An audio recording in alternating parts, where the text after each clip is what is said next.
Hello and good evening, America. Monday, June 6th.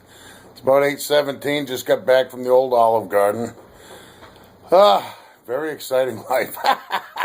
Hey, beats a sharp stick in the eye. Listen to this. This is the ovation I get coming out of Olive Garden tonight. Actually, this is Elvis. Ladies and gentlemen, wow.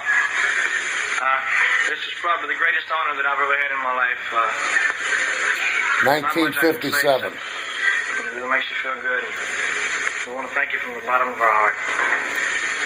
And now, Don't be cruel, baby.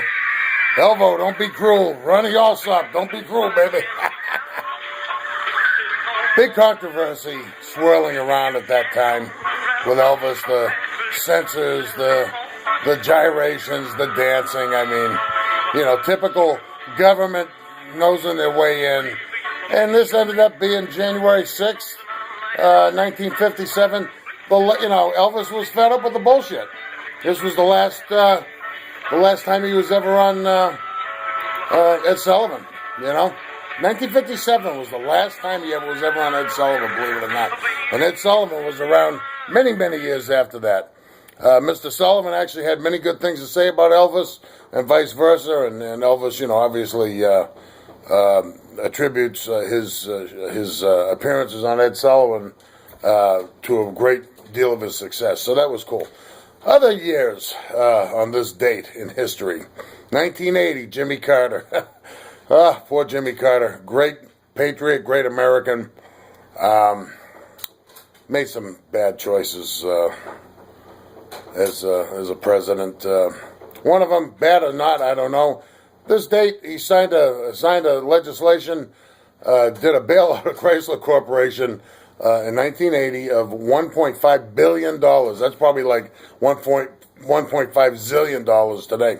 Now, mind you, Lee Iacocca had bought AMC Company 5 years prior to that to get the Jeep badge. So he's selling all these AMC cars and just selling stuff until he ran out of parts. And it was a big old mess. And, of course, the American public bails it out again, even as far back as then. So, don't think what Bammy did, though I don't agree with. But, hey, it is what it is. And, people can't be losing their jobs. And, hey, it's a hard call to make. So Jimmy Carter made one of them. Since then he's done many great things. He could have sat on his butt for the last 30 years. Instead, he's probably done more after his presidency to the good of the country than he ever did as the president. 1998, Monica Lewinsky signs the affidavit denying the affair with Clinton. Well, we know that was a load of crap. And then, right to the date, January 6th, 1999. Had already impeached Clinton, had to go to trial in front of Senate for all the lying and the crap that he pulled. And you guys want to vote in his wife in 2016. You need to have your head examined, but we won't go there. I don't want to turn this whole thing into a political deal. That's just my own thoughts. No school today. Weather report, it was frosty. Very, very cold. We just barely got above zero here in Kansas City, and that was around 4 in the afternoon. It's below zero now. Wind chill's probably around minus 25, so it's brutal. But it wasn't too brutal. I couldn't get out to the Olive Garden, so hey, beats, like I always say, beats a sharp stick in the eye. Could have ended up at the bingo, as my sister said. Could have ended up playing bingo at the church too. So it's all in the perspective.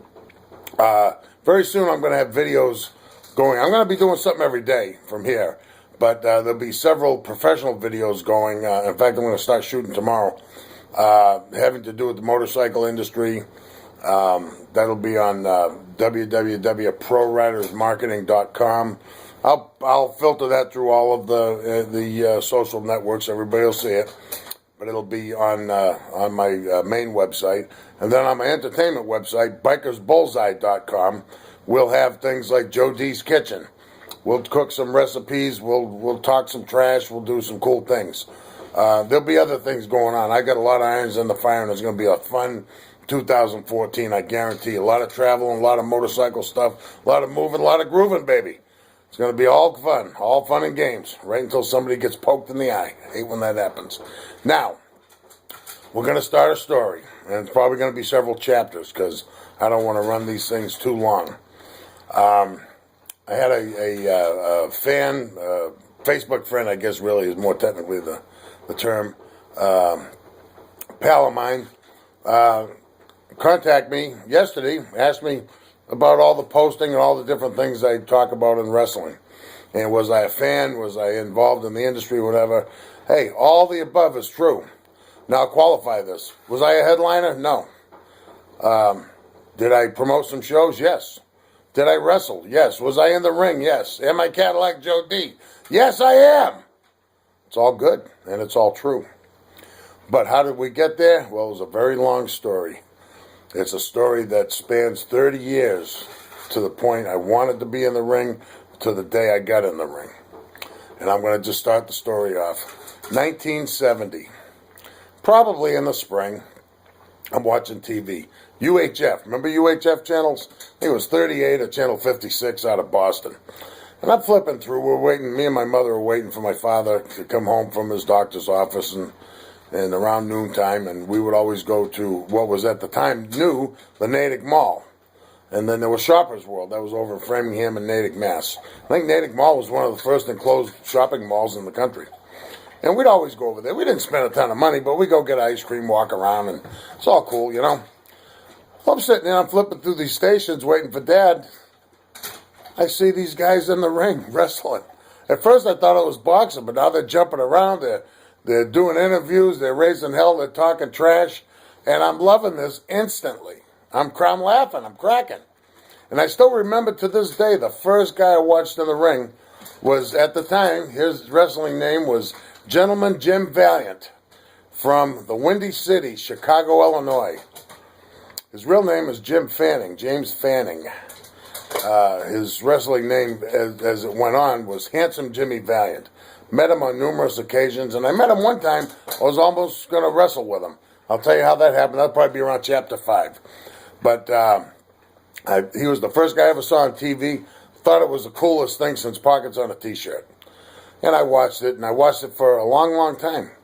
And then around 1972 or 73, at that point now I'm about 14, 15 years old, and hanging out at my friend's house up there, Hillary Hansen. Her father's name was Walter.